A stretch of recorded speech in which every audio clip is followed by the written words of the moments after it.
Howdy guys, Jimmy Song here. In this video, I wanted to talk about the economics of what's going on Bitcoin ABC because there's a few things that are quite interesting to me, and I want to point them out. All right, so let's go to this application window. This is Coin.dance, and you can see the hash rates by network, total cash proof of work, and so on. This sort of result of the quote unquote hash war or whatever, and you can see like how much hash rates have changed, and it's sort of like a direct side-to-side comparison. I'll do more of a thorough review on Bitcoin SV later, but one of the things that I want to point out is that at the moment, it looks like Bitcoin SV has a little bit more hash power than Bitcoin ABC. And this is because Bitcoin SV, there seems to be some subsidization going on, given like a lot of mining equipment is fairly cheap and so on. But you can see here this big number, this number right here, it is 2.2% more profitable to mine on Bitcoin Cash than Bitcoin itself, or Bitcoin BABC than BTC, or BAB versus BTC. So that's what I want to focus on, because right now BAB is worth about $106. So if you look at the mining reward, it's about 12.5 Bitcoin. So that's about $1,300 that you can get per block. One of the tenets of Bitcoin ABC or Bitcoin Cash and Bitcoin ABC and Bitcoin SV actually is that they want to keep the fees low, right? They want to make sure that nobody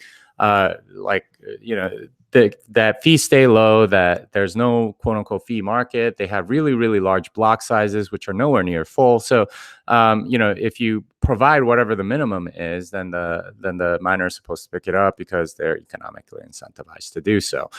So essentially, this means that all they're getting is the block reward, and at this point, it's 12.5, and like I said, that's about $1,300 on Bitcoin ABC.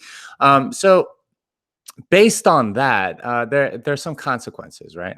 So $1,300 times about 6 blocks is $7,800. So for less than 10 grand, if you can just sort of rent the hashing power, no questions asked, then if it's powerful enough, you can do a 6-block reorg on Bitcoin ABC. Think about that. That's not very much money. If you have like $100,000 on BAB,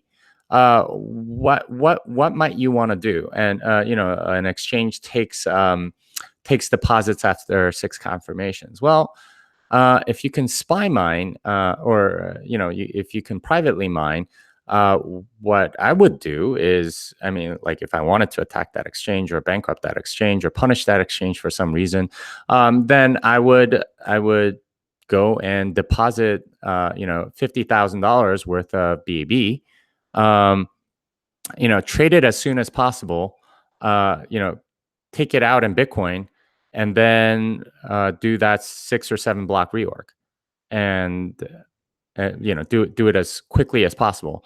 And as soon as that's done, then maybe it takes like 9 blocks or something like that. And that would cost me still about $10,000. I would have made $50,000 for $10,000. Now, if that economically seems kind of like a pretty good deal, now there's a lot of risk involved with that, right? Like you might be wasting it. You might need to do it a few times before you succeed once, and so on. But this is the economics that they're coming up against. And think about it. There's a halving happening in about 1.5 years.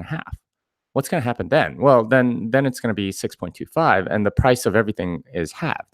So it's like instead of $7,800, it's now $3,900.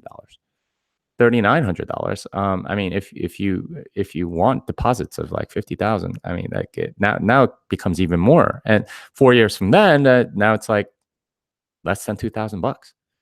And it gets worse and worse. And that's assuming that the price stays at where it's at. If it dips anymore, say 2 years from now, it's instead of $110 or $105 or whatever it is, that it goes down to like $30 or $20. Well, I mean, 1/5 of 34,000 is like $800. $800 for a 6 block reorg. This is getting crazy, right? It gets really, really hard to do transactions that are very large. See what Bitcoin ABC has done, and Bitcoin Cash in general, and I'm including Bitcoin SV in this, is they've been so concerned with the like sort of very small transactions that they've forgotten about the incentives on the other end of the spectrum, the big value transfers. And it takes away from their ability to do the big ones, the actual store of value transactions, right? Like this is trading against yourself, like like I'm foregoing goods now for a good later. And it makes it difficult to do those because now you have to wait a lot more transactions. If it's like $1 million and like each block only gives like $80 in reward, or $150, I don't know, something like that. You're gonna have to wait a long time. I mean, you might have to wait several days. Now, if they have checkpointing and it's centralized and like 10 blocks or whatever, then fine. Yeah, you can just wait 10 blocks. But then what if you can get Amory to change the checkpoint block? That would be interesting, right? I mean, he wouldn't do it, would he? I mean, like, he's a good guy, isn't he? You think? I mean, like there's all sorts of perverse incentives when you have a centralized player like Amory Sachet that decides on all this stuff. So if Amory gets to decide the checkpoints, and they're competing things for both, and there's a double spend there and stuff like that, now he becomes the adjudicator, right? The economics change quite a bit, and then it becomes like, okay, how do we bribe Amory? Why should we trust Amory again? Oh yeah. Oh, but and what if Roger's in conflict with Amory at that point, right? Or what if Jihan is in conflict with Amory at that point? Are they going to split up and do their own coin? I mean, this is why I say like another split on Bitcoin ABC looks very inevitable, because there will be situations like this and there will be disagreement because it's not going to be obvious what the right resolution is. And this is why centralized decision making tends to be unpopular, because at some points they've pissed you off with some decision that they've made. If it was the market making the decision, fine. But if it's something that can be adjudicated, it will get adjudicated by somebody in power. And there are people in power in Bitcoin ABC right now, and that's this is one of the things that happens.